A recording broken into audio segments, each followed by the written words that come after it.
unemployment, bankruptcy, homelessness, a global economic crisis. Should we be optimistic or pessimistic about our global economic recovery? Exploring the impact and seeking solutions, United Nations University presents UNU Conversation Series, The Economic Crisis.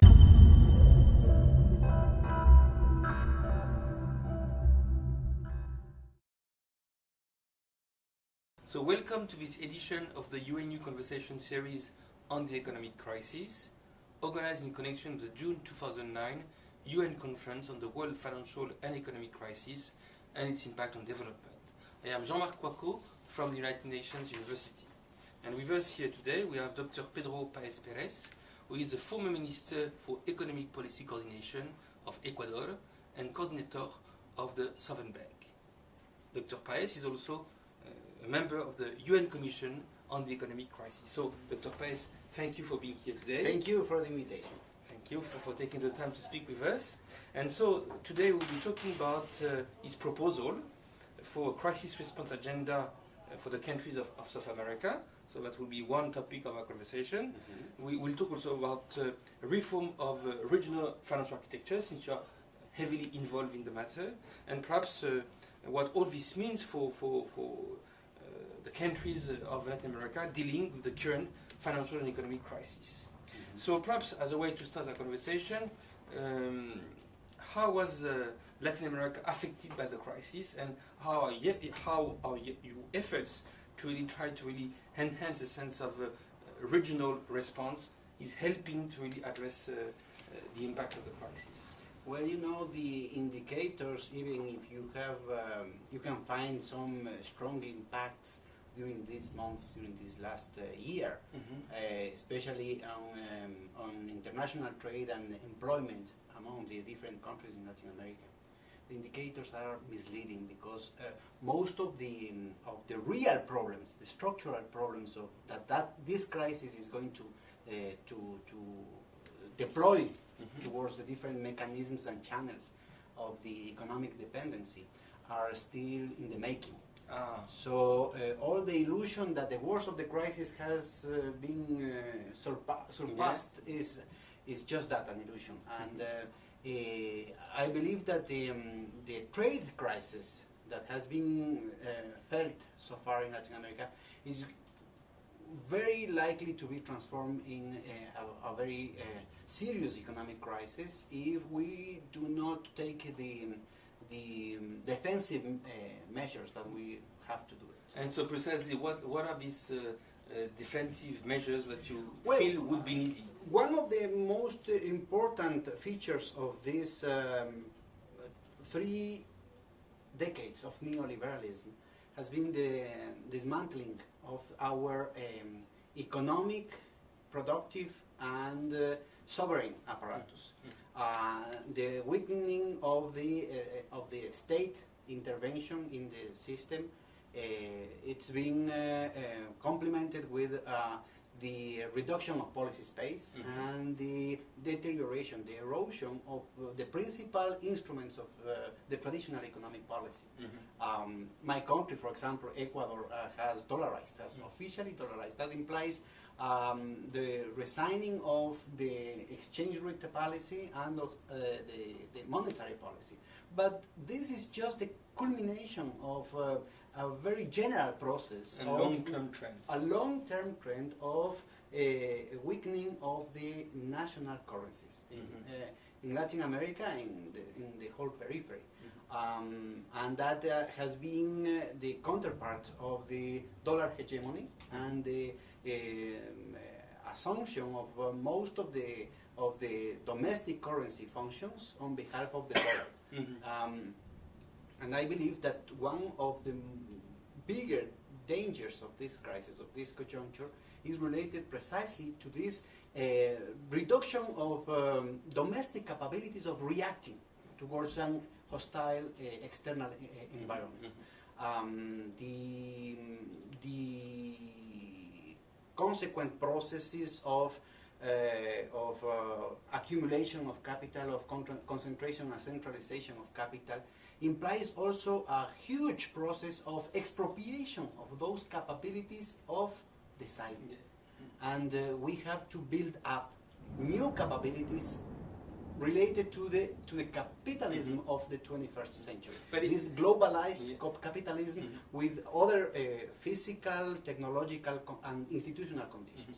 But not all countries in Latin America seem to be affected the same way. For instance, I'm told that Chile is in quite, the situation of Chile is quite good. So how do you explain the differences of exposure and therefore of negative impacts on countries in the region? Well, what we have is a kind of historical differentiation of our insertion in the International Division of Labor. We all depart from subordination related to the colonial past. But then related to the endowments and also to the construction of the internal, the domestic markets, and that implies some dynamics in terms of the pattern of income distribution and also the niche of the market of some specific goods given the International Division of Labor. You have a differentiation in the rate of industrialization through the different decades of the first half of the 20th century. But then you enter in a phase of declining of this industrialization by import substitution, and that is directly linked to this political agenda on behalf of certain groups of political power within the countries and at the international arena, in which you have a process of deindustrialization, a reduction of the presence of the labor unions, for example, and the social movements related also to the economic situation of those, the economic punishment of those sectors, due to this too much assertiveness, too much proactivity of those political and social movements. And neoliberalism has been I don't know how, inaugurated in Latin America, precisely in the South Cone, with the bloody dictatorships in Argentina, in Brazil, in Uruguay, in Chile. And then they had a generalization of this process based on the blackmailing given by the external debt crisis. Most of our countries acquired some debts at 4%, 6%, and then after the Volcker assumption of the Federal Reserve in the United States, suddenly the interest rates went to 14, 25%. So that changed completely the fiscal conditions and the external conditions of macroeconomic management. Over those restrictions, the IMF and the World Bank, and later the Inter-American Development Bank, follow in the path of what later was known as the Washington Consensus, with a systematic and deliberate effort to reduce the real capabilities of our economy and our governments to face these external shocks. As we mentioned before, the erosion of the functions of the domestic currencies is one of the main elements, but not the only one. And right now we have to build up these other conditions over these differentiated patterns of reinsertion to the International Division of Labor. You have, for example, some levels of industrialization that were kept, for example, in the case of Brazil, and let's call the ascension of Brazil to the status of semi-periphery, providing manufacturers to the first world. And you have a process, a much more accentuated process of deindustrialization in the case of Argentina, in the case of Chile. Chile's success is related to the same pattern of reprimarization of its role in the International Division of Labor, with the specific cycle of boom, the specific good terms of trade during this long-term period. And precisely the economic crisis, how does it affect these historical trends which have been shaping most of Latin America for the past 30 these years? are the antecedents of the differential capabilities of each country to face the crisis on one hand, but at the same time we have a lot of things in common because the weakening of the productive apparatus and the weakening of the institutionality, the traditional instruments of economic policy is a common matter in all of our countries. So we have to build up another possibilities. We have to build up another institutionality based on the conditions of the financial markets that make most of the former recipes of industrialization, former recipes of redistribution, former recipes of expansive policies in the periphery related, for example, to the development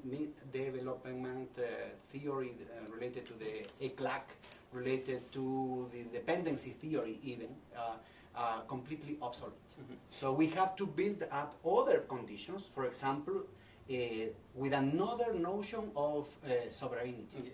We are talking of a supranational sovereignty in order to build up, for example, a space of monetary and financial activity in our country. So hence your efforts in terms of not regional integration, but hence your commitment in support of regional initiatives, right? Exactly. So tell us a bit about what you expect in terms of positive outcome from these regional initiatives which you are leading. So first of all, tell us a bit about these regional initiatives. Well, our proposal, we are not leading anything. This is a truly multilateral negotiation, and the design is a very fraternal and rich debate of very robust and profound theoretical and practical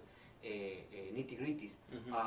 So what we had been pushing during the last years from Ecuador is to build up an integral design. It's not only the Banco del Sur, the Bank of the South that was originally proposed by Venezuela, for example, but to build up a new financial architecture. So Banco del Sur would be just one aspect it's just of one the aspect. overall regional architecture which you are envisioning. Exactly, because it's not only a matter of finance, it's not only a matter of money, we are talking about an alternative development model. So what will be the role of Banco de... Well, the idea with the Banco del Sur is to constitute the core of the whole effort of transformation of the development bank.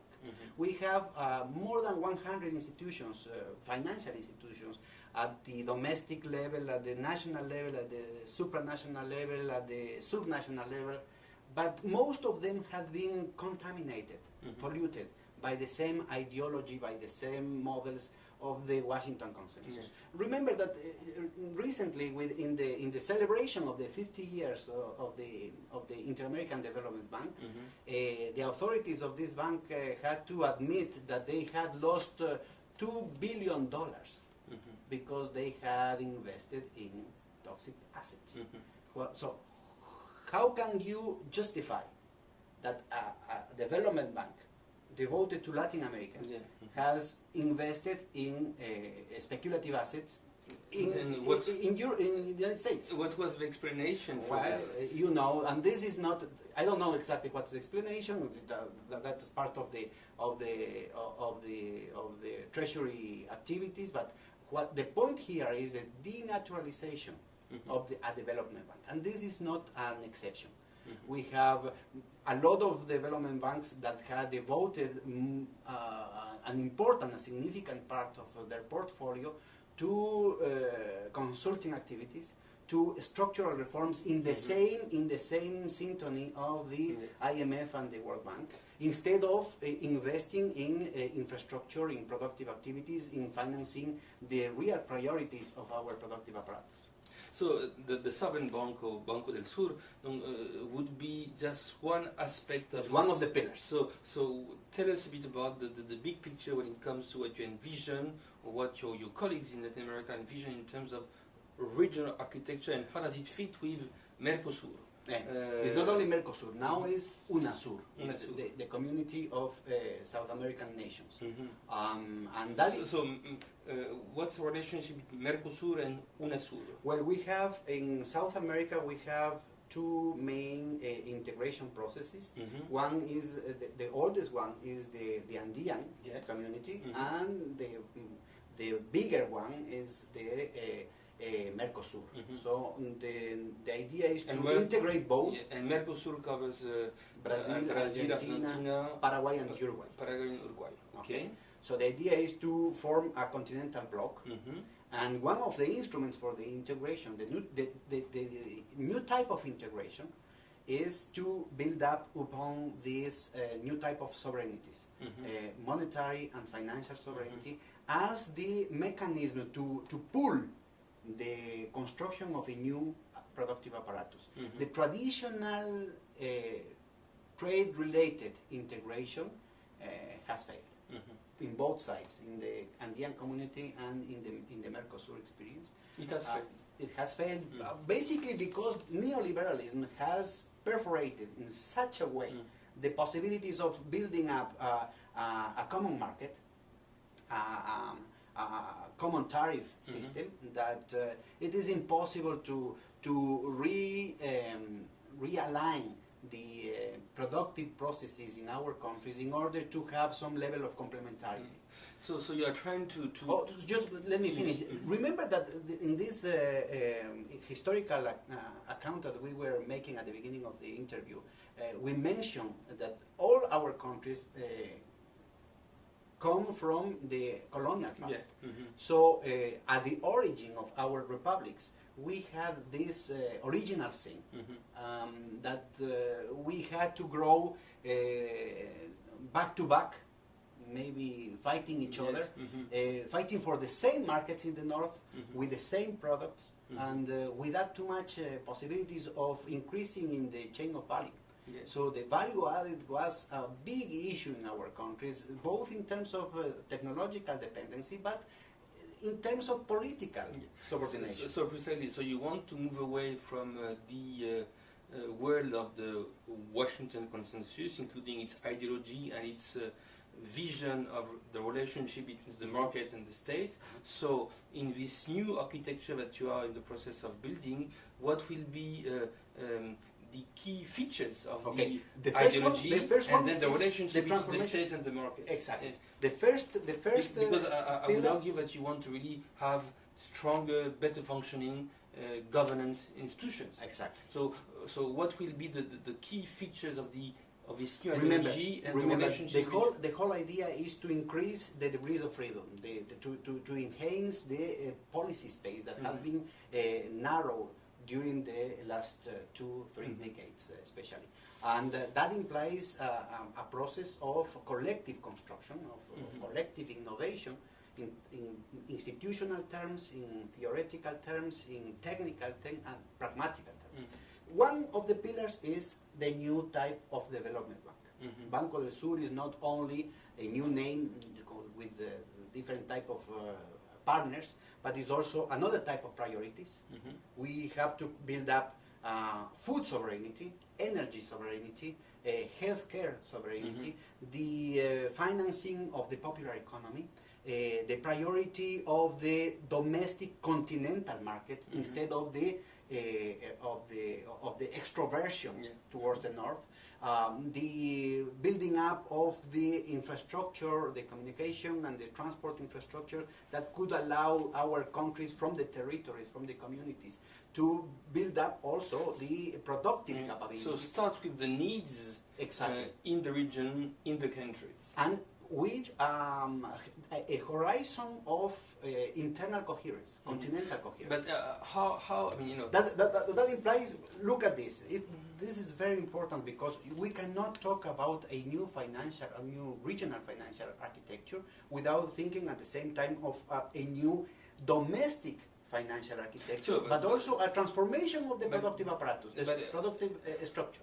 It was going to be my question. I mean, how are you going to be able to, and this is a honest question, how are you going to be able to put together effective, efficient regional institutions, while very often states in this region are quite weak? So how do you, and strong states are not necessarily, a guarantee for strong regional institutions, can be also an impediment, but how do you build up strong regional structures while national structures are a bit weak?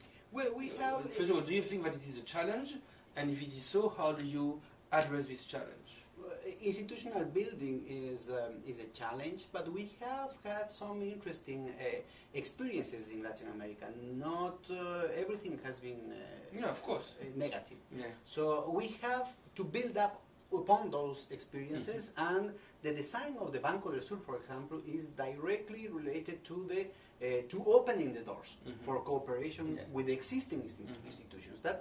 That's the whole idea of the Banco del Sur. It's not to get an autarkic institution, but to get up with a reference of new banking practices, with new priorities, stimulating the other institutions and working together in order to financing other possibilities. And precisely in terms of methodology, because you are trying to build up a new regional architecture, and there are different ways for this to happen.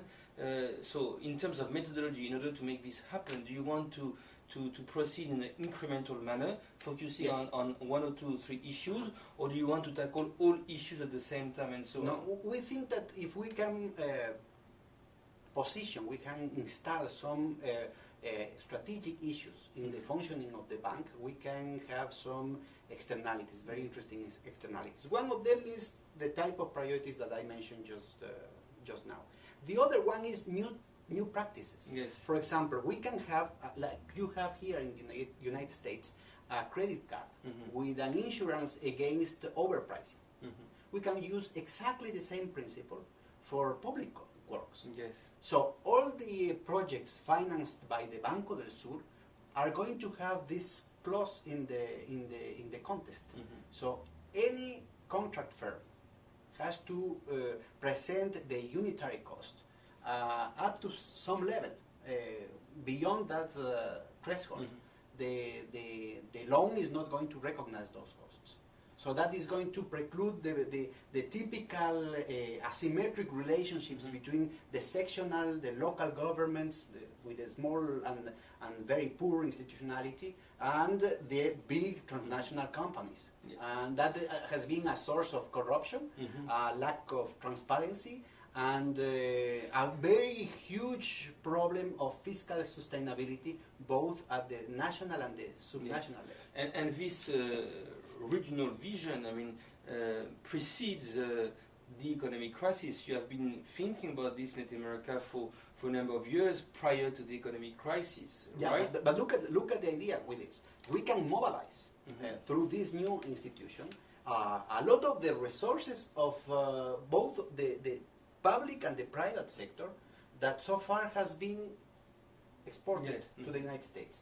And you have more than, in all Latin America, you have more than $500 billion of international public reserves, but you have almost the same amount between the registered and the non-registered part of those deposits among the private sector. So we can, with the appropriate institutionality, giving the guarantees to the different actors, we can develop the conditions for recycling those resources to have a kind of Marshall Plan with our own resources in order to build up the infrastructure that is going to be the main vector to defend ourselves from the crisis. And will it cover Central America too? So far the scope is just for UNASUR. That means only the South American countries. But the how many countries? 12. But look at this. This is just the first pillar. The second pillar is related to the Fondo del Sur, the alternative to the IMF. The idea is to have a system of pooling international reserves part of these Yeah. 500 billions of the whole Latin America, and related to other type of swap mechanisms, swap both for the central banks, but also for the deployment of other type of trade financing Yes. between our countries. So this other type of South-South cooperation that is going to open and to foster other type of actors in exports, in the complementarity of our productive apparatus, in the design of other niches of markets, in creating new markets, and in order to compensate the traditional markets in the north that are going to fall, both in terms of quantities and in terms of prices. And when do you envision having the first positive results of this initiative? Let me finish. The third pillar, we had talked so far of the development bank, Banco del Sur, the Stabilization and Development Fund, El Fondo del Sur, an alternative to the IMF, and then we have the new monetary scheme, and we have so far the design of the SUCRE, the Regional Unified Compensation System. That is the acronym in Spanish. It refers to one of the heroes of our independence, both the hero for Bolivia, Venezuela, and Ecuador.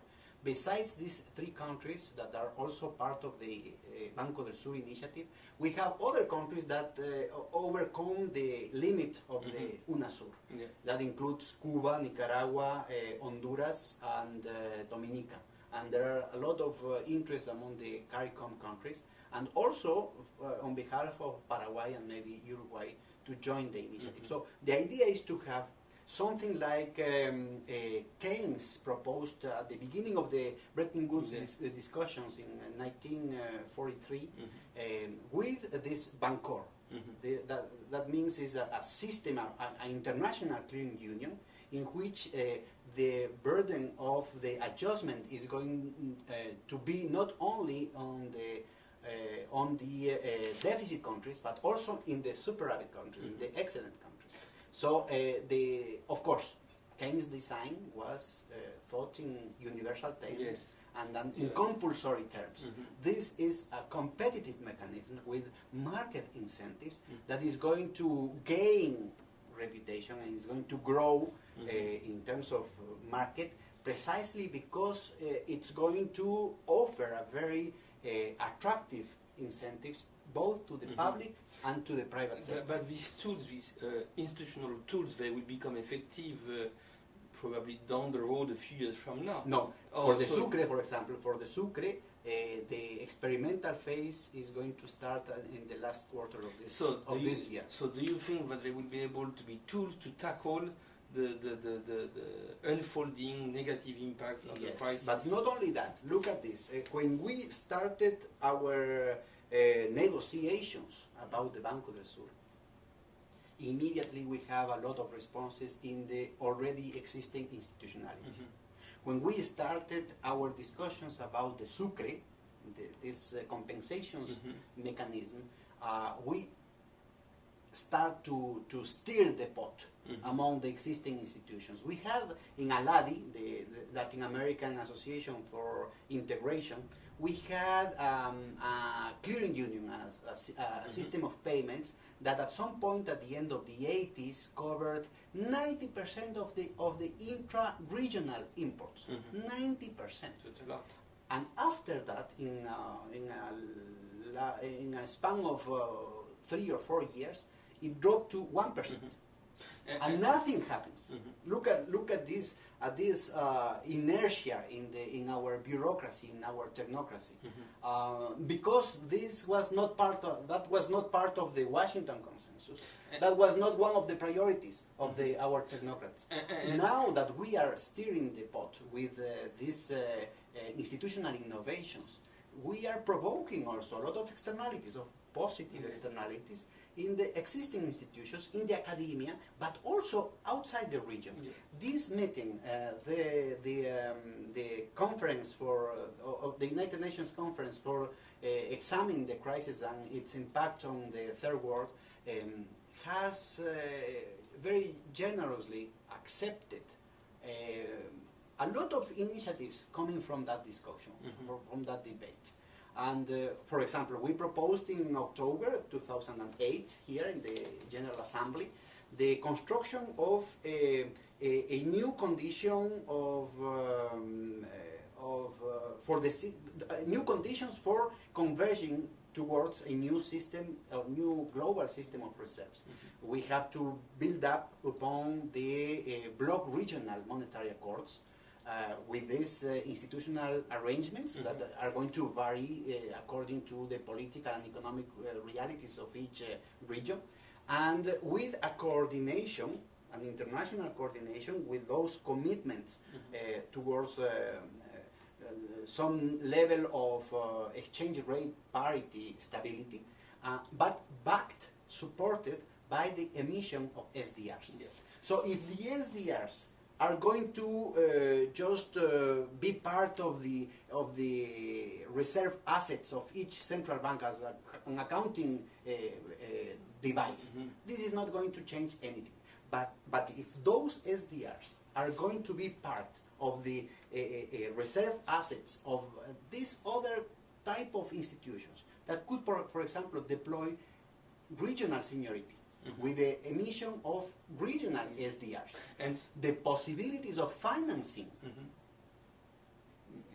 development, the possibilities of financing public works, the possibilities of financing this non-market spontaneous mechanism of trade between our countries, that is going to open other type of counter-cyclical policies on behalf of the periphery, outside of the possibilities of international aid. And so precisely, what is the, and we'll finish the conversation with this, because I know that you have to run, but I mean, what is the position on these regional initiatives of the international organizations, the IMF, the World Bank? I mean, are you seeking compatibility, and is compatibility a possibility, or is it going to be a sense of competition, or is it going to be... Yeah, there are some level of hostility with respect to this initiative, and the lack of understanding of the real needs of our regions.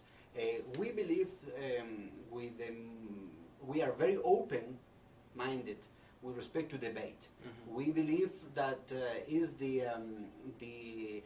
counterposition of different points of view, the pluralist approach to this very delicate and very complex theoretical issues, in which you could find the road, the path for exploring new possibilities, and I think that the real options for Latin America, for the third world country, are going to pass through this very intense process of discussion. Mr. Paez, I really thank you for your time. Thank you for your time. It was interesting because it brought to the policy table, if you will, and to our conversation series this regional angle, which we haven't really tackled so much so far, except perhaps in the context of the European Union. So it's certainly useful. So you were watching our UNU conversation series. Today we were talking with Dr. Pedro Paez Perez, who is the former Minister for Economic Policy Coordination of Ecuador, and also a member of the UN Commission dealing with the economic crisis. And Mr. Paez was with us today on the occasion of this UN conference which was organized today, yesterday, and the day before here at in New York. I thank you for watching, and I hope to see you next time. Thank you.